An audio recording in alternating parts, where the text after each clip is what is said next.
미국의 아이젠하워 대통령이 임종할 때 구원의 확신 때문에 굉장히 두려워했다는 일화가 있습니다.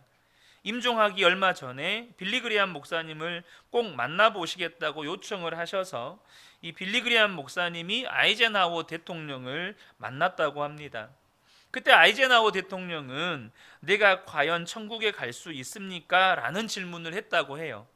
그때 빌리그리암 목사님께서 아이젠하워 대통령에게 미합중국 대통령이라도 천국에 들어갈 수 있는 자격이 되는 것은 아닙니다 라고 하면서 에베소서 2장 8절의 말씀을 읽어 드렸다고 합니다. 너희는 그 은혜에 의하여 믿음으로 말미암아 구원을 받았으니 이것은 너희에게서 난 것이 아니요 하나님의 선물이라. 구원은 하나님이 주신 선물인데 예수 그리스도 안에서 누구나 다 받을 수 있다는 사실을 전해드렸더니 그때 이 아이젠하워 대통령이 예수님을 영접했다고 해요. 그리고 헤어지게 될 때 이 빌리그리암 목사님에게 고맙네, 이제 나는 준비가 되었다네, 이렇게 말씀했다는 일화가 있습니다. 여러분, 미합중국의 대통령이 되어도 인생을 마무리할 때 내가 정말 인생을 잘 산 것인가에 대해서 자신할 수는 없다는 이야기입니다. 사실 우리 주변을 둘러보면 정말 열심히 사시는 분들 많습니다. 하지만 그렇게 열심히 살았는데 삶이 끝난 다음에 삶의 좌치가 진하게 남으신 분들은 사실 찾아보기가 어렵습니다. 사람들이 두고두고 그 사람의 삶의 자취를 떠올리면서 그분의 삶에 이런 놀라운 은혜가 있었지, 이렇게 그 사람의 자취의 흔적들을 찾아보게끔 만드는 사람들은 사실 그렇게 많지 않습니다. 왜 그럴까요? 그것은 사는 방식에 무언가 심각한 문제가 있기 때문입니다. 여러분들은 지금 여러분의 삶을 돌아볼 때 삶의 분명한 목적을 향하여서 잘 살아가고 계십니까? 우리가 우리의 삶을 점검해 봐야 하는데요, 그것은 삶의 목적과 관련해서 점검해 보셔야 합니다. 예전에 제가 새벽 예배 때도 한번 이 글을 읽어드린 적이 있는데요, 터키의 시인인 나짐 하크메트가 신과의 인터뷰라는 책에서 사람이 신에게 인터뷰한 내용을 이렇게 기록을 합니다. 뭐 이렇게 진짜 있는 이야기는 아니죠. 사람이 신에게 질문을 해요. 신이 볼 때 인간에게 가장 놀라운 일이 뭡니까? 라고 했더니 신이 대답을 합니다. 어린 시절이 지루하다고 서둘러서 어른이 되는 것, 그리고는 다시 어린 시절로 되돌아가기를 갈망하는 것, 돈을 벌기 위해 건강을 잃어버리는 것, 그리고는 건강을 되찾기 위해 돈을 다 잃는 것, 미래를 염려하느라 현재를 놓쳐버리는 것, 그리하여 결국 현재에도 미래에도 살지 못하는 것, 결코 죽지 않을 것처럼 사는 것, 그리고는 결코 살아본 적이 없는 듯 무의미하게 죽는 것이다 라고 대답을 했다고 기록을 해 놓았습니다. 제가 얼마 전에 하은이를 학교에 태워다 주면서 대화를 나누는 가운데 하은이가 이런 말을 하더라고요. 초등학교 때는 빨리 중학생이 되고 싶었대요. 근데 중학생이 돼서 벌써 2학년 2학기가 됐잖아요. 곧 중3이 되고 고등학생이 될 처진 거예요. 그때는 빨리 중학생이 되었으면 좋겠다고 생각을 했는데 지금은 시간이 너무 빨리 가니까 고등학생이 천천히 됐으면 좋겠대요.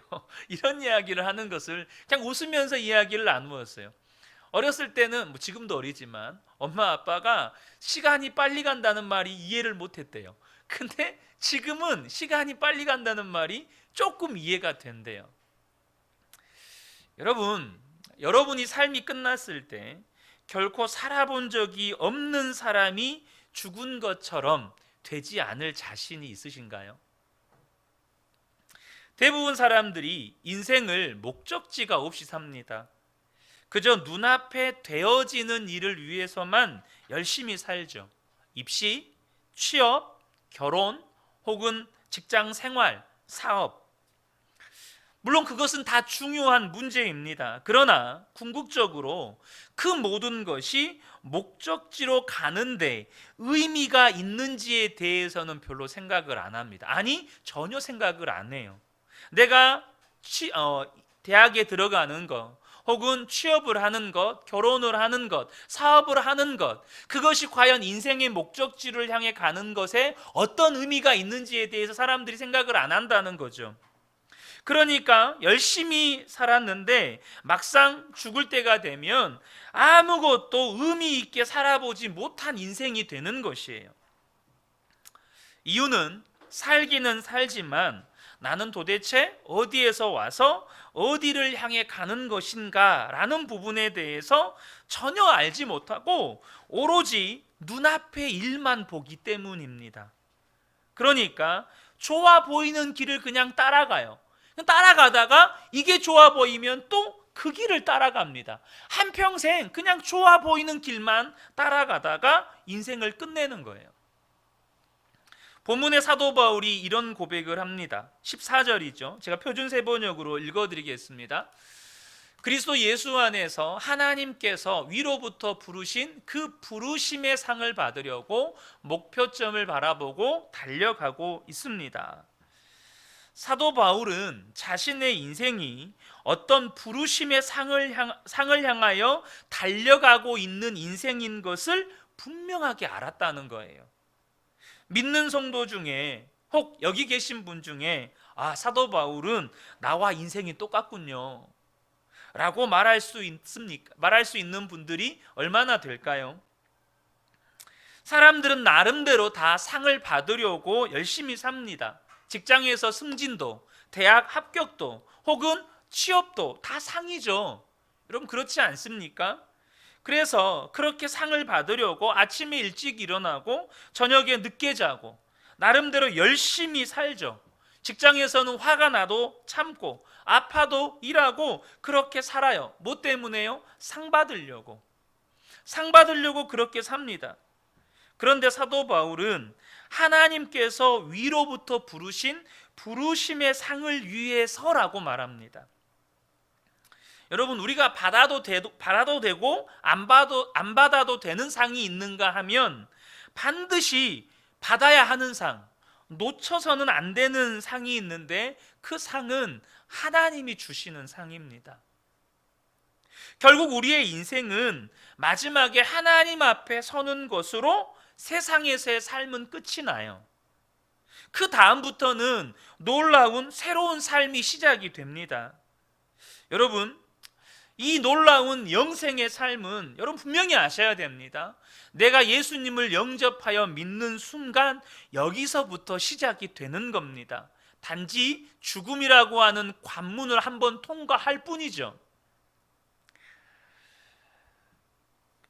그런데 여러분 하나님이 주시는 상이 뭘까요? 그 상이 뭔지 알아야 되지 않겠습니까? 하나님이 주시는 상, 하나님 앞에서 받는 이 부르심의 상을 모르면 우리가 살아가는 인생을 아무런 목적지 없이 그냥 뒤죽박죽 마구잡이로 살게 되는 것입니다. 사도 바울이 말하는 위에서 부르신 부르심의 상이라고 하는 것은 부활에 동참하는 것입니다. 본문 11절 말씀입니다. 그리하여 나는 어떻게 해서든지 죽은 사람들 가운데서 살아나는 부활에 이르고 싶습니다 라고 기록하고 있어요. 여러분 사람은 죽음으로 끝나지 않습니다. 죽고 난 다음에 부활이 있어요. 예수님께서 이미 십자가에서 죽으시고 사망 권세 이기시고 부활하실 때 우리 모든 인생들의 부활의 첫 열매가 되셨고 예수 믿는 사람들은 다 예수님과 함께 부활에 참여한 자가 됩니다. 사도 바울이 그토록 갈망했던 그 부르심의 상은 이 부활에 참여하는 것이었습니다. 그것이 사도 바울의 삶의 이유였어요. 부활에 동참하는 것, 죽음으로 끝나지 않고 예수님과 함께 영광스러운 부활에 참여하는 것이 사도 바울이 바라고 그렇게 바랐던 하나님으로부터 부르신 부르심의 상이었다는 거예요. 우리가 예수님을 믿게 되면 그때부터 이전에 하지 않던 삶의 고민이 시작이 됩니다. 무슨 고민일까요? 예수 믿기 전에는요, 남보다 더 잘 먹고 잘 살고 또 좋은 집에서 살고 좋은 옷을 입고 남보다 더 많이 가지고 이런 것이 인생의 목표였습니다. 그것 때문에 교만하기도 하고 좌절하기도 하고 열등감을 가지기도 하고 자랑을 하기도 하죠. 그래서 그 이상을 생각하기 어렵습니다. 예수 믿기 전에는 다 그래요. 돈이 최고인 줄 압니다. 그런데 예수님을 믿고 난 다음에 하나님의 나라가 있고 또 하나님이 계시고 영생이 있다는 것을 알게 됩니다. 그러면 이 세상에서 남보다 잘 먹고 잘 사는 것이 그 순간부터 의미가 없어집니다. 그리고 어떻게 하면 내가 이 땅에서 잘 먹고 잘 사는 것이 아니라 하나님 나라에서 내가 하나님께 칭찬을 받고 인정을 받고 하나님께서 주시는 부르심의 상을 받을 수 있을까? 여기에 대한 고민이 시작이 되는 겁니다. 메리안 프레민저라는 헝가리 귀족으로 태어난 어떤 여인이 있었습니다. 이 여자는 굉장히 대단한 어린 시절을 보냈어요. 집도 엄청나게 큰 성이었고요. 수많은 하인과 하녀들이 있었습니다. 어디에 여행을 갈 때면 집에 있는 침대와 침구를 통째로 가지고 갔습니다. 그러니까 이 당시의 귀족들의 마인드는 남이 잔 침대, 남이 쓴 침구류는 절대 사용할 수 없다고 여겼습니다. 그러니까 여행하러 가면 집에 있는 침대와 침구를 통째로 옮겨가는 거예요. 18살 때 의사와 결혼해서 1년을 살다가 이혼을 합니다. 그리고 그 다음에는 미국의 유명한 영화 감독과 결혼을 해서 미국으로 건너가서 할리우드 사교계에서 화려하고 활락적인 삶을 살았습니다. 그 영화 감독과도 이혼하고 유럽으로 다시 돌아왔는데 유럽 사교계의 여왕으로 군림하고 살았습니다. 저희는 그런 세계를 잘 모르니까 이게 무슨 의미인지도 잘 모르는데요.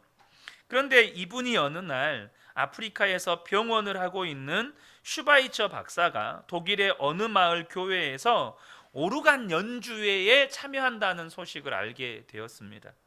그래서 그 마을 교회를 찾아가요.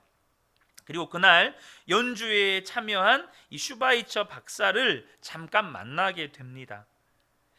그가 그 자서전 때 그때의 일을 그 슈바이처 박사와 나누는 몇 마디 말 때문에 내 마음에 빛이 비추는 것 같았다라고 기록을 했습니다.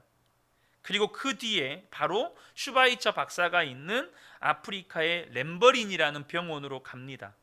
그리고는 이전에 사교계의 여왕으로 군림했던 삶을 완전히 버리고 아프리카 흑인들을 위하여 종이 되어서 삽니다. 매일 환자들을 헌신적으로 치료하고 아이들을 목욕시키고 나 환자들에게 음식을 먹여주는 삶으로 남은 평생을 삽니다. 그래서 이 여인을 아까 말씀드렸던 그 렘버린이라는 병원이잖아요. 렘버린의 천사라고 불리게 됩니다. 사랑하는 성도 여러분, 저와 여러분이 예수님을 진짜로 만나게 되었다면 반드시 일어나는 변화가 뭐냐면 이전에 그토록 좋았던 것이 의미가 없어지게 된다는 거예요. 왜냐하면 인생의 진짜를 보았기 때문입니다. 우리의 삶이 어디로 가야 하는지를 알게 되기 때문이죠. 그래서 그때부터는 그 영원한 하나님의 나라를 준비하며 살게 됩니다. 13절에 사도 바울이 이렇게 고백을 합니다. 13절 후반절인데요. 내가 하는 일은 오직 한 가지입니다. 뒤에 있는 것은 잊어버리고 앞에 있는 것을 향하여 몸을 내밀면서, 이 다음에 기록 잘하죠. 표대를 향하여 달려간다는 거죠. 사도 바울이 정말로 영원한 하나님의 나라가 있고 하나님이 계시고 영생이 있고 영원한 하나님 나라에 상이 있다는 것을 알게 되는 순간부터 그 앞이, 미래가 분명해지는 거예요. 그러니까 자신의 뒤의 것에 연연할 시간이 없습니다. 앞에 있는 것이 너무나도 분명하고 너무 좋으니까 이 표현이 정말로 와닿는 표현인데요, 몸이 앞으로 기우는 거예요. 이 무슨 의미인지 아시죠? 앞에 있는 게 너무 좋으니까 몸이 앞으로 기울여져서 그 영원한 부르심의 상을 향하여 달려간다는 거예요.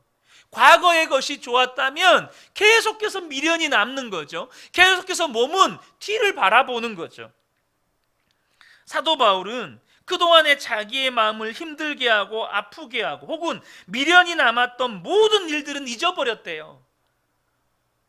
모든 뒤에 과거의 일들은 다 잊어버렸대요. 그리고 예수님을 알게 되었고 내 인생의 진짜 목적을 발견하게 되니까 그 뒤의 것이 이제는 아무것도 아니게 된 거예요. 여러분, 저와 여러분이 이 부분에 대한 부름의 상에 대한 눈이 분명하게 떠지면 이제는 고민 안 해도 되는 건 안 하고 삽니다. 정말로 이제는 근심 안 해도 되는 건 안 하고 살아요. 주님께 칭찬받을 수만 있다면 그것으로 충분한 거죠. 사랑하는 성도 여러분, 혹시 여러분은 하나님께서 왜 여러분을 통해서 일을 하려고 하시는지 생각해 본 적 있으신가요? 왜 하나님은 우리를 통해서 일하려고 하실까? 그 전에 여러분 이 질문에 대한 한번 답을 해보시면 좋겠습니다. 하나님이 직접 하나님의 일을 하시는 게 편할까요? 아니면 저와 여러분을 통해서 일을 하시는 게 편할까요? 이 대답은 쉽죠. 당연히 하나님이 직접 하시는 것이 훨씬 쉽습니다. 훨씬 쉬워요. 지금 우리 아이들이 지금보다 더 어렸을 때 짜파게티를 좋아해서 제가 종종 짜파게티를 이렇게 끓여 주어요. 한 번은 아이들과 함께 짜파게티를 만들어 먹으려고 이제 아이들도 그걸 좋아하니까 아이들에게 몇 가지 일을 시켰습니다. 뭐 그게 엄청 어려운 일 아니에요. 라면 봉지를 뜯는 일, 혹은 뭐 스프를 이렇게 뜯는 일, 이런 일들을 아이들에게 시켰어요. 근데 아이들이 그 일을 신나서 해요. 이제 짜파게티 먹을 생각에 신나서 합니다. 근데요, 아이들에게 그 일을 시켰을 때 제 일이 덜어졌을까요? 아니면 더 많아졌을까요? 아이들이 흘려놓은 면 부스러기, 스프 가루를 치우는데 손이 더 많이 갑니다. 하물며요, 하나님이 저와 여러분에게 어떤 일을 시키실 때 하나님은 얼마나 손이 많이 가실까요? 하나님의 일을 우리한테 시키는 거잖아요. 아빠가 짜파게티 끓이는 일 시키는 정도가 아니에요. 저와 여러분을 통해서 하나님이 이루시고자 하는 어떤 일을 시키신다고요. 하나님의 일을 시키십니다. 얼마나 손이 많이 가시겠어요? 그런데도 하나님은 우리를 통해서 그 일을 하려고 하세요. 뭐 때문일까요? 도대체 뭐 때문일까요? 그것은 우리에게 상 주시려고 그러신 것입니다. 여러분 이거 아셔야 돼요. 하나님이 우리에게 상을 주고 싶으신 거예요. 여러분 가끔씩 그 어린이집이나 유치원에서 어떤 어린이집 그 행사를 하잖아요. 그러면 사실 어린이집 아이들이 좀 특출난 아이들도 있지만 앞에서 나가서 뭐 발표하는 것도 굉장히 그 내성적이고 소극적이어서 하지 못하고 나가면 막 울어버리고 이런 애들도 있어요. 근데 그런 행사 때 그 어린이집에서는 어떻게 하죠? 이 어린 아이들을 위한 선물을 다 준비하는데 이렇게 발표도 못하고 쭈뼛쭈뼛 거리고 울어버리는 그 애들을 위해서 선물 준비합니까? 안 합니까? 준비해요. 그리고 나서 이 아이가 쭈뼛쭈뼛 뭐 해도 앞에 나오기만 해도 박수 쳐주면서 선물 줘요. 사랑하는 성도 여러분, 하나님이 그렇습니다. 저와 여러분에게 굳이 하나님이 번거롭게 하나님이 더 많은 수고를 하셔야 되고 우리가 더 많은 하나님의 일에 뭔가 보탬이 되기보다는 일만 저질러 놓는데 하나님이 그래도 우리를 통해서 일하시려고 하시는 건 우리에게 상 주시기 위함이라는 거예요. 그런데 여러분, 많은 성도님들이 하나님이 그분을 어떤 사명의 자리로 부르실 때 그렇게들 부담스러워하세요. 아이고 저는 아닙니다. 심지어 그런 사명의 자리로 이렇게 교회에서 콜링이 들어오면 그날 교회 안 나와요. 교회 안 나옵니다. 혹시 자기한테 그 사명 맡기면 교회 떠난다 그러시는 분들도 계세요. 여러분 한번 생각해 보십시오. 여러분이 직장 생활을 해요. 근데 직장에서 당신은 우리 회사에서 할 일이 없네요. 그만 자리를 빼도 되겠습니다. 여러분 이러면 어쩌시겠습니까? 와 이제부터 놀아도 되겠다. 아 좋다. 이러실 분 계십니까? 직장에서 시킬 일 없다고 책상 빼라 그러면 아 이제부터 이제 놀아도 되겠구나 신나 하실 분이 누가 계십니까? 여러분 그거는 비참한 겁니다. 우리가 직장에서도 일을 안 맡겨주는 건 비참한 건데 하나님께서 나에게 맡겨주실 일이 없다. 여러분 그건 비참한 겁니다. 반대로 하나님이 저와 여러분에게 어떤 일을 맡겨주시겠다. 그것은 영광입니다. 여러분 그것은 하나님이 여러분을 하나님의 사람으로 인정하신다는 거예요. 아닌가요? 하나님의 사람으로 인정하기 때문에 하나님께서 저와 여러분을 어떤 사명의 자리로 부르시고 그곳에서 하나님의 일들을 맡기십니다. 고린도전서 1장 27절 28절을 보면 하나님께서는 어떤 특별한 사람이 아니고 어떤 사람에게도 하나님의 일을 맡기려 하신다는 것을 우리에게 알려줘요. 27절 28절인데요. 그러나 하나님께서 세상에 미련한 것들을 택하사 지혜 있는 자들을 부끄럽게 하려 하시고 세상에 약한 것들을 택하사 강한 것들을 부끄럽게 하려 하시며 하나님께서 세상에 천한 것들과 멸시받는 것들과 없는 것들을 택하사 있는 것들을 폐하려 하시나니. 아멘 아닙니까? 하나님께서 세상에 미련한 것, 약한 것, 천한 것, 멸시받는 것, 없는 것들을 일부러 택하셔서 당신의 종으로 삼으시고 그 종을 통해서 하나님이 일하기를 원하신다는 것입니다. 하나님은 어떠하든지 어떻게 해서든지 우리에게 일을 맡기려고 하신다는 거예요. 뭐 때문에요? 상 주시려고. 저와 여러분에게 상 주시려고. 여러분 하나님 좋은 하나님 아닌가요?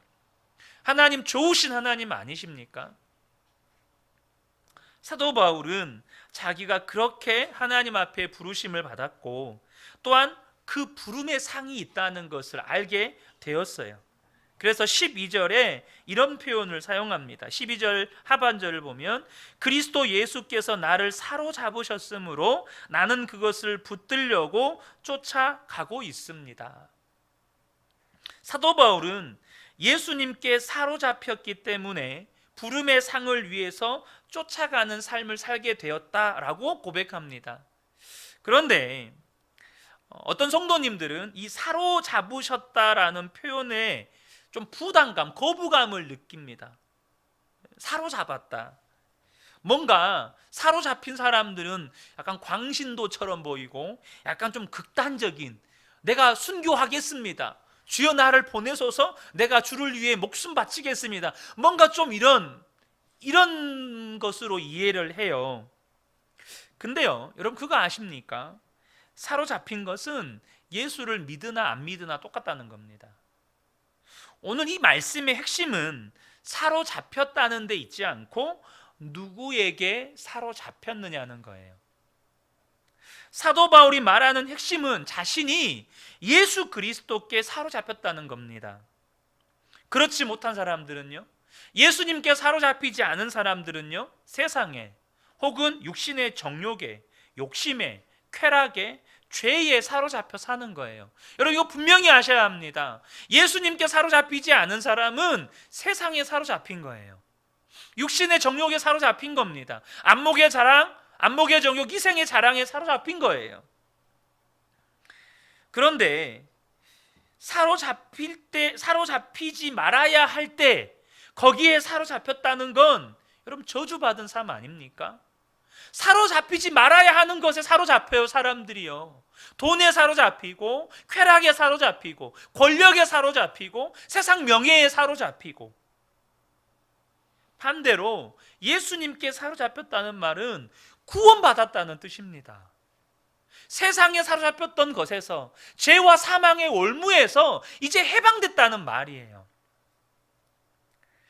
여러분, 내가 예수님께 사로잡혔다, 이 말은 내가 이제 살았습니다, 내가 이제 구원받았습니다 라는 뜻입니다.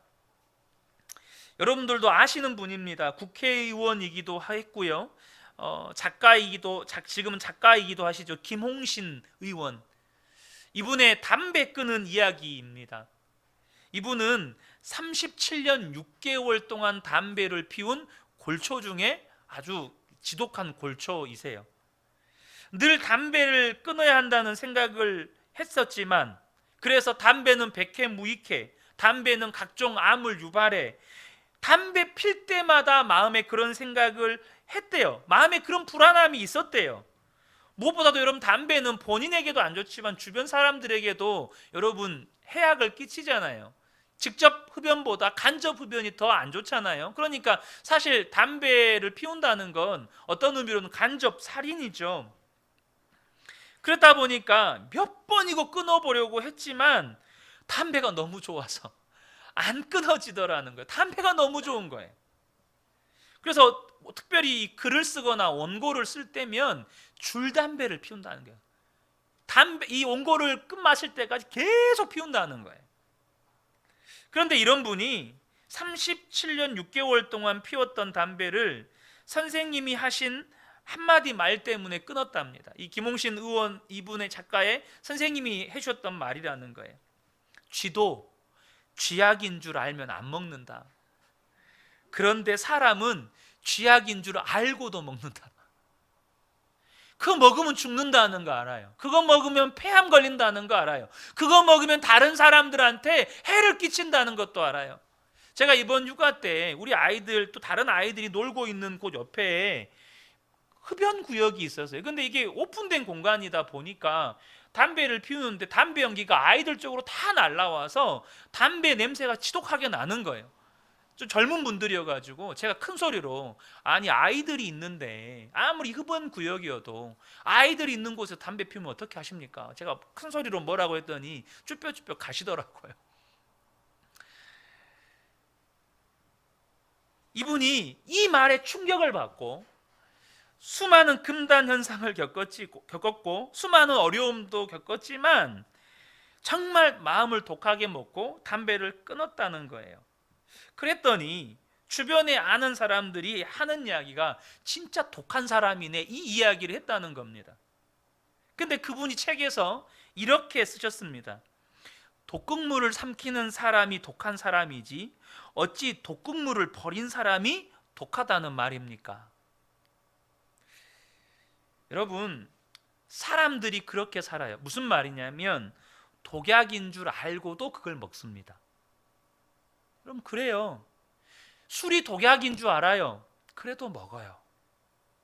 제가 부끄러운 이야기이지만 저희 작은 아버지도 사실 알코올 중독으로 돌아가셨거든요.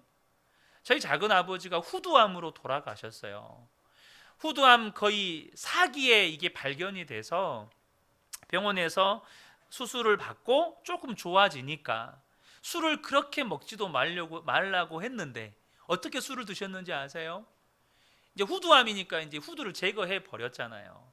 그 구멍이 나 있지 않습니까? 이쪽에 그 이제 입으로 밥을 못 먹으니까 이렇게 그 뭐라 그러죠? 그 관을 삽입하잖아요.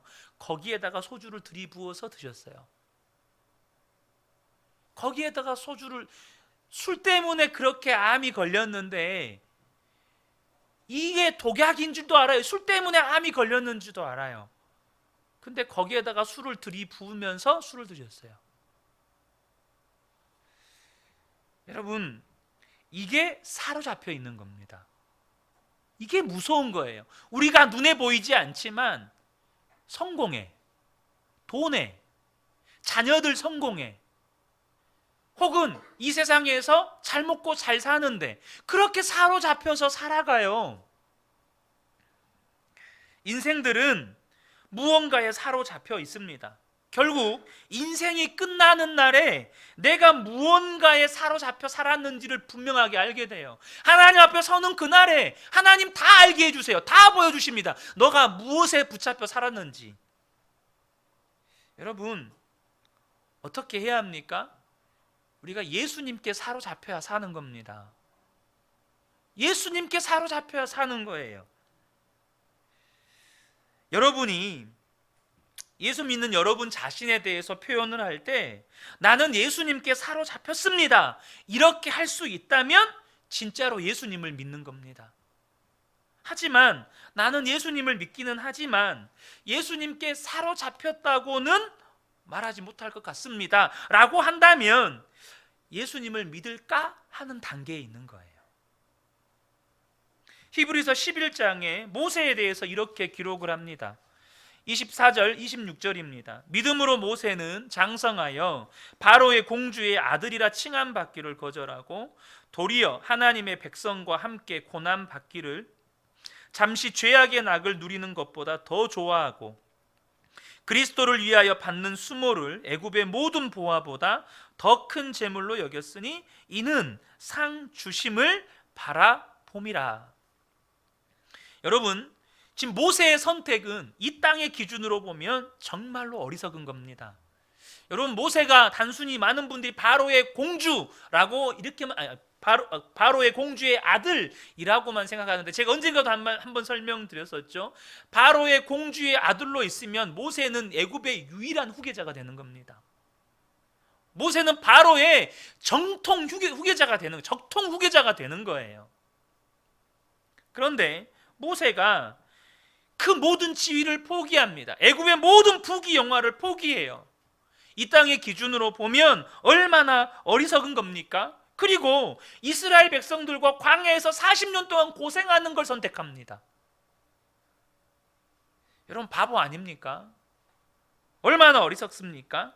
그런데 지금 모세를 향해서 뭐라고 이야기합니까? 이는 상 주심을 바라봄이라. 모세는 지금 무엇이 진짜 귀한 것인지를 정확하게 보는 눈이 열렸다는 겁니다. 이 땅에서의 부귀 영화가 아니라 하나님 나라에서 받은 이 상급은 모세에게 있어서는 이 땅의 어떤 부귀 영화와도 비교가 안 되는 것이었어요. 모세가 그것을 본 것입니다.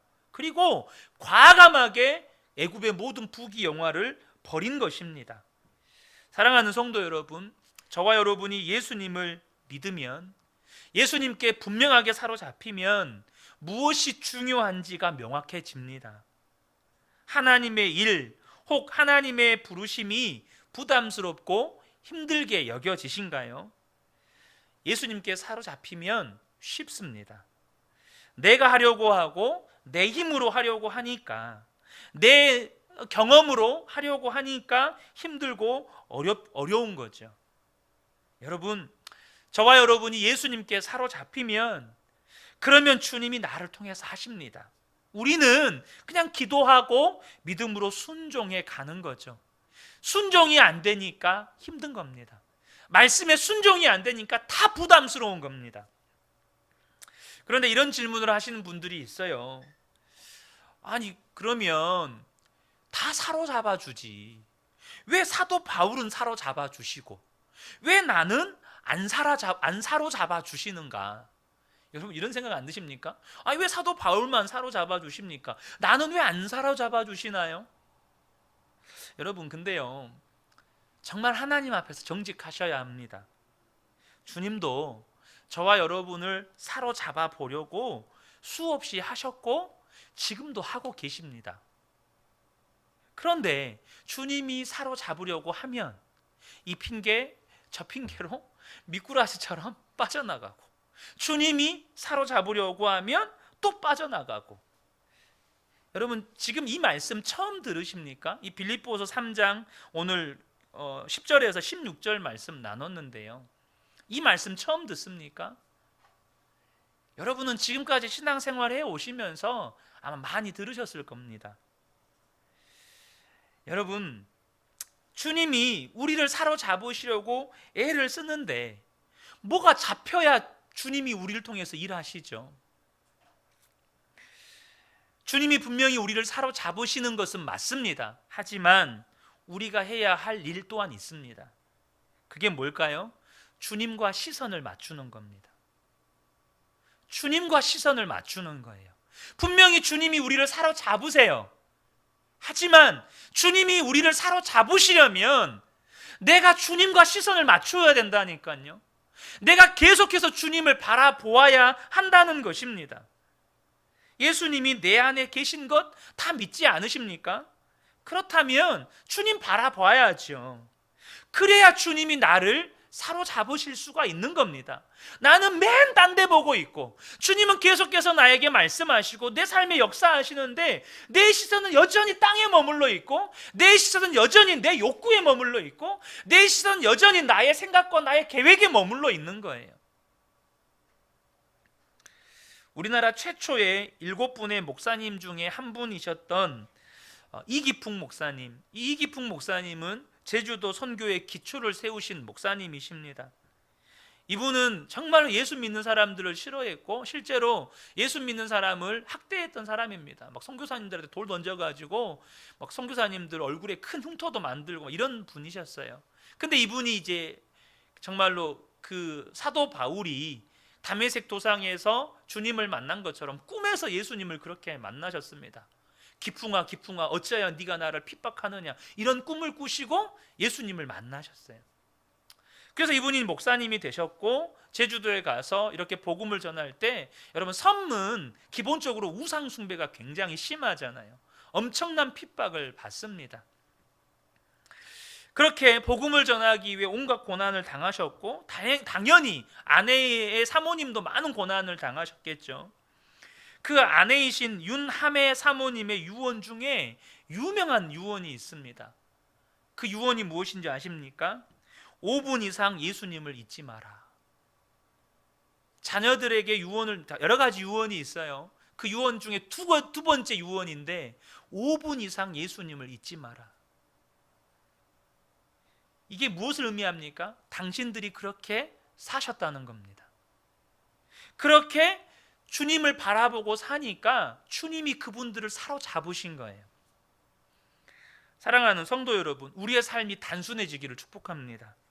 주님 바라보고 주님이 나를 사로잡으시고 그리고는 뒤에 있는 것은 다 잊어버리고 부르심의 상을 향해 달려가는 삶을 사는 거예요.